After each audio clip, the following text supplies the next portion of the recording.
고품격 날라리 방송 한준희 장지원의 원투펀치 226화 1부 시작하겠습니다. 저희 1부 주제는 바로 월드컵 최종 예선 카타르전으로 시작을 하겠습니다. 저희가 그런데 경기를 보고 나서 지금 여운이 가시지도 않은 채 녹화를 하는 거잖아요.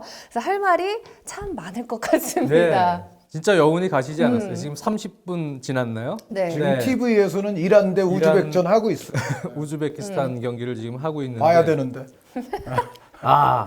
마음 졸였습니다. 정말. 네, 아주 어려운 상황에서 일단 결과적으로 한 명이 부족한 상황에서 막판도 수비 집중력을 보여주고 또 정신력을 발휘해주는 일단 우리 선수들에게 결과적으로는 좀 박수를 보내주고 싶어요. 그래서 그럼요. 소기의 성과 승점 3점 상당히 중요한 고비 경기였습니다. 이란 원정을 앞두고 그래서 이란 원정을 조금 가벼운 마음으로 좀 할 수 있게 됐습니다. 게다가 이제 우리가 일단 뒤졌던 경기인데 역전승으로 그것도 네. 이제 뭐 손흥민 선수도 전반부터 약간 부상이 있었고 또 기성용 선수도 이제 도중에 좀 부상 같은 장면이 그렇죠. 있었는데 이제 여러 가지 그 상황을 고려해 볼 때 역전승을 했다는 거는 아주 좋은 결과이고 이제 박수 받을 수 있는데 다만 여전히 우리 홈에서 두 경기를 승리를 거둔 경기들에서 지금 2실점씩을 했거든요. 뭐 3대2가 축구에서 재밌는 스코어라고는 합니다만 어느 한 경기도 지금 쉽게 간 경기가 하나도 없어요. 그래서 이 상태에서 이제 이란 원정을 떠나는 것이 약간 좀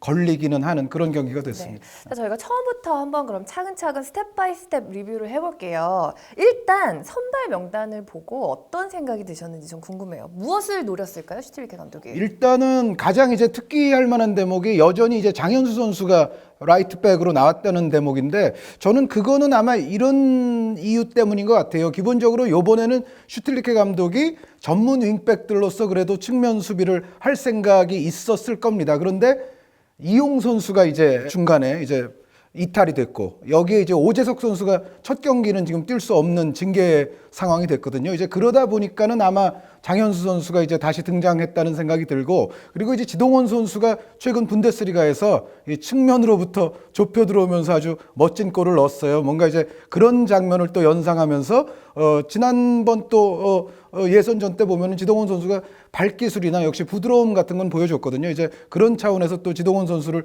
기용했던 것 같고 전체적으로 정우영, 구자철, 기성용의 또 중앙이라면 뭐 최선의 일단 공격적인 카드를 꺼내 들었다. 이제 다만 이제 앞으로 계속 또 얘기가 나오겠습니다만 그럼에도 우리의 어떤 빌드업은 사실 너무 여전히 측면 의존적이에요. 그러니까 일단 후방에서 볼을 잡으면 측면으로 보내서 뭔가 이제 전개를 시작을 하는데 특히 이제 홍철 선수 쪽으로 많이 볼이 갔었죠. 그런데 그런 형태의 빌드업이라면 애초부터 사실 김신욱 선수 넣는 것이 차라리 낫지 않았을까라는 생각은 좀 있습니다. 네.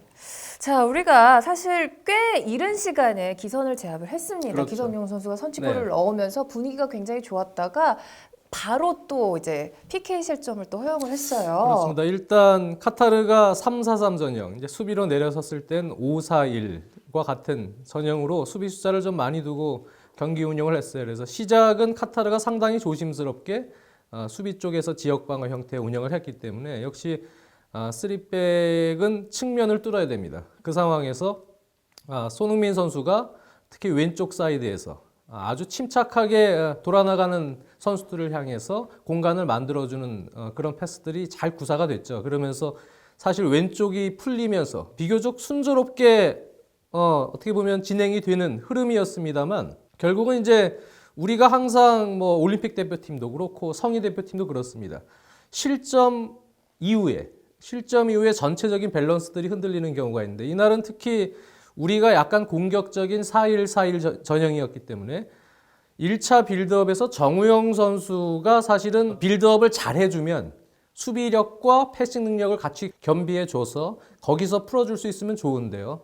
근데 사실 정우영 선수에게 맡기는 것이 전체적으로는 우리 팀 플레이에 있어서 조금 이제 신뢰가 안 가는 느낌이었어요. 그러다 보니까 기성용과 구자철이 자꾸 내려와 주면서 빌드업을 하다 보니까 두 선수의 역할 공전 또 롤이 확실하게 구분되지 않는 기성용과 구자철이 롤이 겹치는 장면들도 많았습니다. 그러니까 같이 내려와 버리니까 어떻게 보면은 꼭지점 연계해 줄 수 있는 공격형 미드필더 사이에서 지동원과 손흥민 선수는 사이드 쪽에 치중해 있었고 석현주는 톱으로 완전히 올라가 있었기 때문에 거기서 중앙 연결고리가 부족해지면서 수비형 미드필더 라인 그 위치부터 공격 라인까지 거리가 멀어지면서 패스 미스가 좀 많이 유발됐고 거기서부터 패스 미스를 통한 역습 허용이 많아지면서 네. 수비가 좀 불안해지는 그런 상황이 연출이 됐거든요. 그래서 전체적으로는 전반전 운영, 실점 이후의 운영에 있어서는 일단 구자철과 기성용 선수를 4-1-4-1 전형에서 같이 공격형 미드필더로 올리면서 수비형 미드필더를 따로 두는 그런 전술을 운영을 할 때는 기성용과 구자철의 롤을 확실하게 좀 구분했으면 좋겠다. 그래서 아마 슈틸케 감독도 후반에는 이제 구자철 선수를 공격적으로 좀 올렸습니다. 공격형 미드필더 롤로 좀 집중시키기 위해서 올렸는데 사실은 그럼에도 불구하고 이날만큼은 기성용 선수가 거의 3인분 역할을 해줘요. 그럼에도 기성용 선수가 박스 투 박스, 공격 가담, 수비형 미드필더에서의 전체 플레이메이킹 역할을 다 해줬습니다. 잠깐이지만 센터백도 했습니다. 맞습니다. 네. 센터백도 해주고 후반전에는 구자철 선수를 좀 올린 거 그리고 김신욱 선수를 기용하면서 루트 공격 루트를 조금 변화를 준 것 그런 부분에 대해서는 일단 전술적 변화는 또 선수 기용에 있어서는 후반전 운영은 성공적이었다. 네. 그렇게 생각이 듭니다. 그리고 장 의원님께서는 저 측면 쪽에 이제 손흥민 선수를 활용하는 이제 빌드업이 잘 됐다고 지금 말씀을 해주셨는데 저는 약간 불만이 있어요. 조금 더 비판적으로 얘기하면 손흥민 선수의 사용법을 최근에 포체티노 감독은 이제 깨달았습니다. 그렇죠. 손흥민 사용법 설명서 포체티노 감독이 이제 가졌어요. 그런데 아직도 우리 대표팀은 손흥민 선수에 대한 완벽한 사용법이 안 나와 있는 것 같아요, 매뉴얼이. 물론 그 손흥민 선수의 사용법이 아주 잘 나온 장면이 하나 있습니다. 그게 바로 골 장면입니다. 기성용 선수를 통해서 기성용 기손으로 연결되는 아주 절묘한 침투 패스에 의한 골 장면이 터졌는데 제가 사실 손흥민 선수에 대한 활용에서 가장 바라는 장면은 그런 장면이에요. 그러니까 손흥민 선수가 전반전 같은 경우에는 물론 이제 홍철, 손흥민 이쪽에서 제가 좀 빌드업이 너무 측면 의존적이었다 말씀을 드렸는데 손흥민 선수가 빌드업의 어떤 기점 내지는 빌드업 셔틀 같은 뭔가 좀 그런 역할에 좀 그치고 있었다는 거죠. 그러니까 손흥민 선수에게 일단 볼을 줘서 손흥민 선수로 하여금 이제 거기서 풀어가는 장면이 많았는데 사실 그거보다는 손흥민 선수에 대한 최선의 사용법은 그 후반전에 골이 터졌을 때 같은 장면. 그러니까 중원에서 조금 더 빌드업이 잘 된 장면에서 손흥민 선수는 역시 골잡이, 득점원으로서의 역할을 해주는 뭔가 그런 것이 우리 대표팀에게는 조금 더 필요하지 않는가. 그러니까 최근에 토트넘에서 그리고 포체티노 감독이 이제 손흥민에 대한 어떤 적응도를 높여서 지금 잘하고 있는 그 플레이가 사실은 우리 대표팀에서도 좀 더 나와야 되고 손흥민 선수를 단지 빌드업에서 거쳐가는 단계 정도 뭐 수비를 조금 끌어주는 그 정도 빌드업 셔틀로 활용되는 것은 사실은 손흥민 선수의 장점을 극대화하지 못하는 것이라는 생각이 들고 그게 제대로 나왔던 것이 결국은 후반전 골 장면인데 사실 조금 부족했다라는 생각이 듭니다. 그러니까 저도 그 부분엔 동감을 합니다. 자, 공격에서 그 손흥민 선수의 활용법에 대해서 말씀을 해주셨잖아요. 수비 쪽으로 살짝 저희가 좀 넘어가 볼게요. 저는 더 이상 뭐 말씀을 드리기 좀 그런데 홍정호 선수가 네. 인터넷을 좀 오늘은 안 했으면 좋겠어요. 인터넷에서 안 하겠죠. 네. 오늘은. 홍정호 선수도 이날 좀 미스플레이가 있었고 또 본인이 그것 때문에 이제 퇴장도 당했습니다만 전체적으로 수비에서 너무 섣불리 달려들다가 좀 상대에게 또 끊겨서 오히려 뒷공간을 허용하는 위험한 장면들. 수비 라인들이 뭐 중국 리그 선수들이 좀 많은 편인데 이란전을 저는 상당히 이 선수들이 이제 좀 분발을 해야 된다고 생각을 합니다. 네, 지금 중국 리그에서 뛰고 있는 수비진들로 계속 중용이 돼서 나오고 있습니다만 선수들 컨디션이나 또 여러 가지 수비의 안정성을 봤을 때는 만약에 이란전까지 불안한 모습이 나올 경우에는 K리그에서 맹활약하고 있는 수비진들과 이제는 동등한 상황에서 대표팀 선발 과정에서도 경쟁 상대에 놓일 가능성이 있고 또 그것이 화두에 올라갈 수가 있다.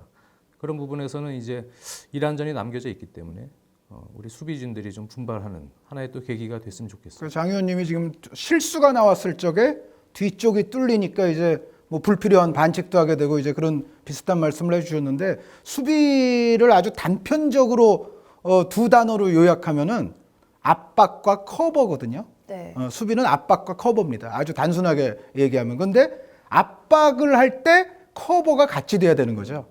결국은 그 얘기예요. 그러니까 우리가 압박은 사실은 소리아 같은 선수를 상대로 우리 선수들이 이제 열심히 하려고는 하죠. 그런데 문제는 공격에서만 유기적인 움직임이 필요한 게 아니라 수비에서도 결국은 유기적인 움직임이 필요하다. 그러니까 동료가 비우고 나가서 압박하러 나간 공간을 커버하려는 움직임이 빠르게 일어나 줘야만이 사실은 뭐 중국 리그 뭐 이런 걸 떠나서 이런 플레이는 가장 기본이라고 볼 수가 있는데, 사실은 약간 카타르전에서 좀 우리 수비진이 허둥대고 유기적인 플레이가 움직임이 잘 일어나지 않았다, 이렇게 봐야 될 것 같습니다. 그 소리아 선수 이야기를 해주셨으니까 말씀인데 그 선수 도대체 뭐예요? 진짜 선수- 솔직히 칭찬할 건 칭찬해요. 너무 잘하던데. 우루과이 용병입니다. 깜짝 놀랐어요. 아니 이 카타르 팀이요, 네. 우루과이, 브라질, 가나, 그리고 카타르에서 좀 오래 사는 사람이라도 수단계라든가 바레인계라든가 뭐 국적으로만 보면 뭐 세계 올스타 같아요, 카타르가. 이렇게 마스크 쓰고 나와갖고 뭐야 했는데 갑자기 막 혼자서 거의 공격진, 그러니까 공격진이어서 거의 휘짓고 다니던데요? 지금 이 카타르전처럼 소리아와의 어떤 1대1 대결에서 일단 1대1 수비에서 불안한 요소들이 좀 나왔거든요. 네, 그런 부분에 좀 안정성을 확보할 수 있는 노력이 필요합니다. 그래서 누차 말씀을 드립니다만 우리 지금 수비진 같은 경우 계속 뽑히는 선수들 위주로 지금 계속 뽑히고 있는데, 사실 K리거와 또 뭐 중국에서 뛰는 선수들 간의 어떤 실력 차는 정말 백지한장의 차이라고 보여지고, 지난번 시간에도 말씀드렸습니다만 이 아시아 예선 같은 경우는 컨디션이 무엇보다도 전 중요하다고 보여지거든요. 그래서 K리그에서 활약하는 센터백들도 지금 좋은 선수들이 많이 나오고 있습니다.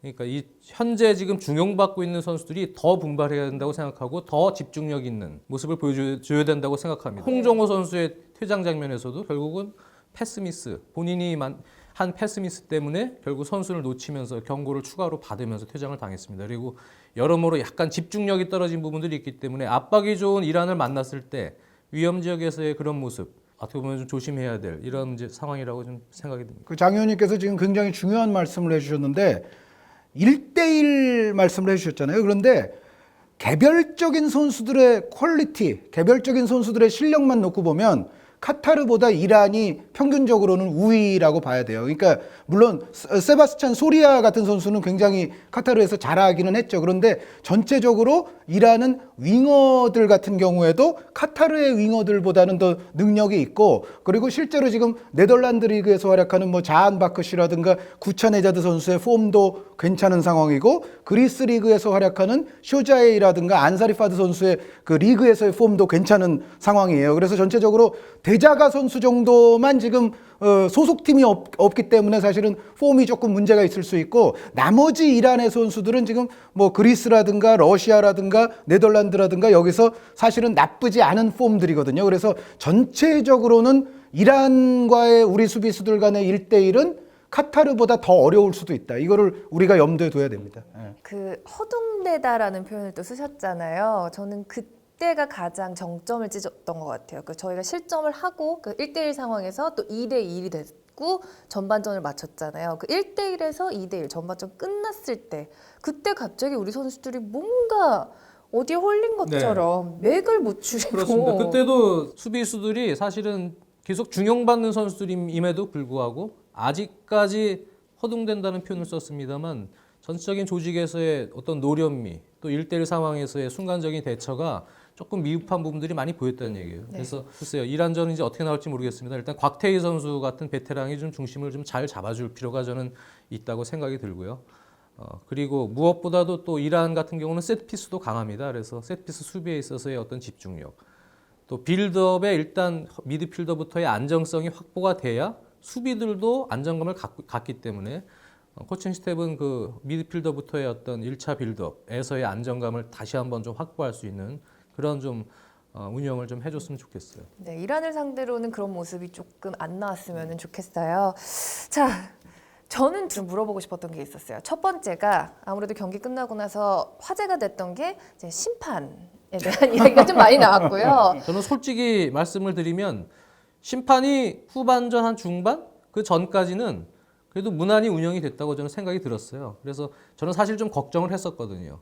카타르가 러시아 월드컵 그 다음 차기 개최지고, 그다음에 러시아 월드컵에 본선에 좀 진출할 수 있어야 그래도 개최 명분도 좀 살고 여러 가지로 좋은 작용이 있기 때문에, 근데 지금 상황이 지금 2패고 안 좋은 상황이기 때문에 우리가 뭐 과거의 예선에도 그랬고 항상 중동 팀하고 상대할 때 또 카타르 같이 5일머니로 무장된 이런 나라와 상대를 할 때 혹시 장난을 치지 않을까란 걱정도 하긴 했습니다. 그래서 막판에는 약간 그런 의심도 들긴 했습니다만 그렇게까지 뭐 심각한 정도였다고는 생각이 들지 않아요. 그래서 제가 우려했던 것보다는 네, 그래서 여러모로 뭐 김신욱 선수의 공중볼 상황에서의 어떤 민행위에 대해서 불지도 않고 조금 막판에 그런 게 좀 몰리긴 했습니다만 예전에 그 완전 진짜 이거는 진짜 완전 80년대 말씀하시는 예, 거죠? 예. 그때 뭐 쿠웨이트와의 경기나 이럴 때하고 비교하면 네, 지금은 그렇게까지 뭐 걱정할 상황은 아니고 우리 선수들이 거기에 대해서 또 노련하게 흥분하지 않고 잘 대처한 부분에 대해서는 박수를 보내고 싶어요. 맞습니다. 이제 우리 선수들이 그런데 이란의 원정을 가게 되면 사실은 뭐 여기 수원에서 있었던 것보다는 월등히 더 억울한 상황들이 빚어질 수도 있어요. 그래서 장 의원님 말씀대로 우리 선수들이 그런 상황에 대한 이제 멘탈, 물론 이제 우리도 경험 많은 선수들이 있으니까 뭐 그렇지 않으리라고 생각을 합니다만 그런 데서의 일단 멘탈에서부터 특히 이란은 멘탈적으로 우리와 항상 이제 신경전을 많이 하는 나라이기 때문에 멘탈에서부터 우리 선수들이 좀 각오를 단단히 해야 된다. 맞습니다. 그리고 너무 흥분하면 안 된다. 그러니까 아예 지금은 근데 우리 선수들 저는 걱정을 별로 안 해요. 과거에 비해서 그런 멘탈, 평정심을 유지하는 능력들이 상당히 좋아진 것 같아요. 우리 어린 선수들도 그렇고. 그래서 저는 뭐 크게 걱정하지 않고 오히려 선수들이 조금 손해보는 판정하고 들어갈 거다라고 편하게 먹고 아마 들어갈 겁니다. 네, 그런 상황에서 아마 냉정심을 찾고 멘탈 싸움에서 항상 우리가 중동에게 질 경우에는 멘탈 싸움에서 졌거든요. 그런 부분에서는 뭐 선수들이 잘 대처하리라고 저는 믿습니다. 마지막까지 침착하게 우리 선수들이 그래도 승리를 지켜냈습니다. 그리고 그 중심에는 저는 기성용 선수가 있었다고 보고요. 또 칭찬하고 싶은 선수는 전 김신욱 선수예요. 후반전에 김신욱 선수가 교체가 되면서 확실히 분위기도 달라졌던 것 같아요. 네, 그러니까 아까 제가 처음에 우리가 여전히 좀 측면 의존도가 공격 자체가 측면에서 시작되는 빈도가 많잖아요. 그러니까 그럴 거면 그냥 차라리 김신욱 선수가 처음부터 들어오는 게 물론 지금 우리가 보유하고 있는 공격진 김신욱, 석현준, 지동원은 사실은 나름대로의 다 각각의 장점들이 있기 때문에 그렇죠. 사실은 어떻게 보면 이번에는 정말 공격진이 조화롭다고도 볼 수 있는 멤버 구성이거든요. 그런데 사실 약간은 조금 불만이 있을 정도로 측면 의존도가 역시 조금 심해요. 이제 그런 상황이라면 오히려 김신욱 선수가 그냥 애초부터 들어가 있는 것이 그리고 뭐 이번 경기에서도 드러났습니다만 김신욱 선수가 머리를 통한 혹은 발을 통한 연계에도 어느 정도 재능을 충분히 갖고 있는 선수이기 때문에 차라리 김신욱 선수 그냥 주전 활용하는 것이 낫지 않을까. 더더군다나 이제 이란이면은 장 의원님 말씀대로 이란은 피지컬 조건이 상당히 좋고 우리와 공격 수비 양면에 있어서 신체 조건 싸움이 좀 일어날 수 있는 팀인데 김신욱 선수가 또 들어가게 되면 우리가 수비를 할 적에도 세트 플레이 수비 시에도 김신욱 선수가 도움이 되지 않습니까? 이제 그런 점을 좀 고려한다면은 김신욱 선수를 애초부터 기용하는 것이 좀 어떨까라는 생각도 있습니다. 네. 그리고 역시 뭐 그 우리 항상 중동 원정에서 어려울 때마다 박지성 선수도 그랬고 에이스가 또 역할을 해줘야 됩니다. 손흥민 선수가 체력 부담이 좀 많은 시기입니다. 네, 그래서 전체적으로는 이제 측면에서 활동량을 좀 많이 늘리는 것보다는 효율적으로 그 자리에서 좀 힘을 비축을 했다가 쓸 수 있는 움직임 가져가면서 그 부분에 좀 충실하고 있는 느낌이에요. 그래서 이번 이란전도 손흥민 선수가 그런 효율성을 좀 극대화하고 다른 동료들이 한 의원님 말씀해 주신 것처럼 지동원 선수가 오히려 중앙으로 좀 많이 이동해 주면서 꼭지점 역할을 해줬던 후반도 있지 않았겠습니까? 그럴 때 또 살아났기 때문에 그런 다른 동료들이 한 의원님 말씀대로 다 도와주면서 이 선에서의 어떤 움직임을 잘 가져가면 충분히 좋은 결과 나올 것 같습니다. 또 이번 경기 보면서 개인적으로 이 선수의 활약상에 대해서 나는 한마디 꼭 하고 싶다 이런 선수가 혹시 있으신가요? 좋은 쪽이요, 나쁜 쪽이요? 둘 다 괜찮아요. 쪽이요?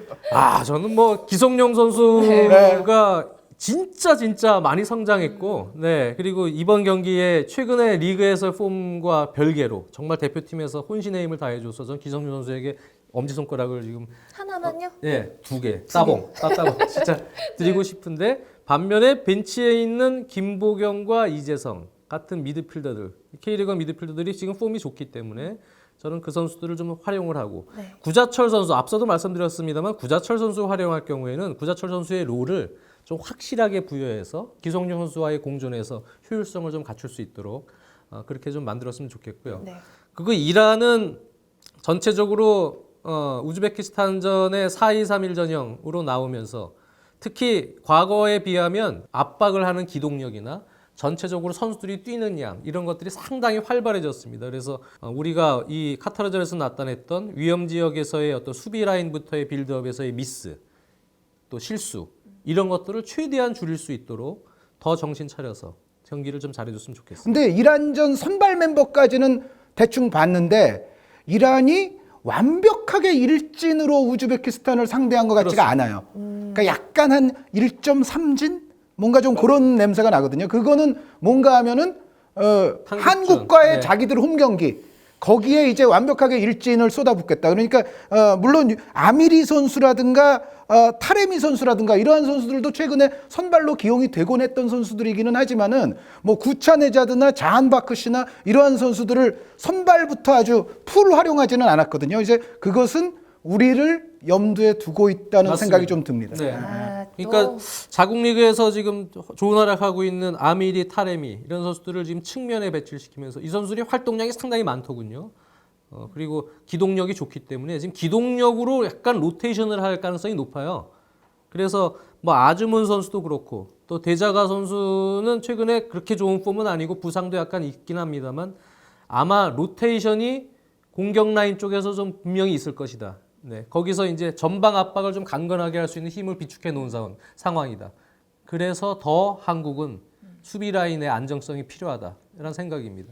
그리고 이제 소리아는 약간 들쏘 같고 좀 그런 스타일이지만 아즈무는 발재간이 그렇죠. 좋고 빠릅니다. 네. 더 순발력이. 그러니까 소리아를 상대할 때 맞이했던 어려움과는 또 다른 유형의 위기가 한국에게는 올 수가 있어요. 그런데 약간 걱정되는 것은 지금 우리가 이제 김용건 선수가 이제 완전히 부상인 상황에서 홍정호 선수가 지금 또 퇴장을 당했잖아요. 그래서 우리 중앙 수비를 이제 물론 곽태희 선수라든가 김기희 선수 혹은 이제 장현수 선수도 이 자리로 들어올 수 있기는 합니다만 아즈문 선수는 뒷공간 돌파가 빠르거든요. 그리고 수비수 한두 명을 제칠 수 있는 이 발밑 기술을 갖고 있습니다. 그래서 그런 부분에 대해서는 또 각별히 신경을 써야 된다. 소리아를 막는 것과는 맞습니다. 또 유형이 약간 다르다는 것을 알고 있어야 될 것 그리고 같습니다. 우리가 이란전 때 항상 과거에 보면 지금은 네크남 선수 없습니다만 네크남의 프리킥 하나 또는 세트피스에서 항상 위험한 기회나 실점을 맞았어요. 근데 최근 이란의 어떤 세트피스의 어떤 형태를 우리가 쇼자이의 오른발이나 뭐 하지사피의 왼발이나 이런 킥과 선수들의 어떤 움직임들을 철저하게 준비를 해서요. 지역 방어를 서든 맨투맨을 서든 세트피스 수비에 대한 집중. 네, 이게 사실은 이 이란 원정이 상당히 중요하다고 저는 생각을 합니다. 그래서 그런 부분에 좀 충실한 대비를 좀 했으면 좋겠어요. 네, 카타르전에서 있었던 실수들을 교훈 삼아서 이제 이란과의 경기에서는 더 좋은 결과, 내용까지도 너무나도 만족할 만한 그런 결과를 만들어내야 될 것 같습니다.